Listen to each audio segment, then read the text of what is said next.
2nd ஜனவரி. இன்றைக்கி ஏசப்பா நம்மளை பற்றி என்ன சொல்கிறாங்கன்னா, ஆசீர்வதியுங்கள்.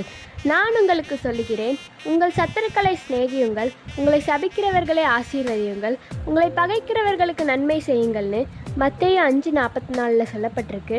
நம்ம சத்துருக்களை நம்ம சிநேகிக்கணும். யூதாஸ் 30 வெள்ளிக்காசுக்காண்டி ஏசப்பாவை காட்டி கொடுத்தான். ஆனால் ஏசப்பா சிநேகிதனே அப்படின்னு அழைத்து கொண்டாங்க. நம்ம வாழ்க்கையில் சத்துருக்கள் நிறைய பேர் இருப்பாங்க. அவங்களெல்லாம் நம்ம சிநேகிக்கணும்.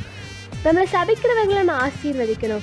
நம்மளை நிறைய விஷயத்தில் தேவையில்லாத விஷயத்துக்கு நம்ம சபிப்பாங்க. அவங்களெல்லாம் நம்ம காட் பிளஸ் யூ அப்படின்னு சொன்னால் நம்மளுக்கு தான் ஒரு பெரிய ஆசீர்வாதம். நம்மளை பகைக்கிறவங்களுக்கு நம்ம நன்மை செய்யணும். நம்ம நிறைய விஷயத்துக்கு நிறைய காரியங்களில் நிறைய இடங்களில் நம்மளை பகைச்சிருப்பாங்க.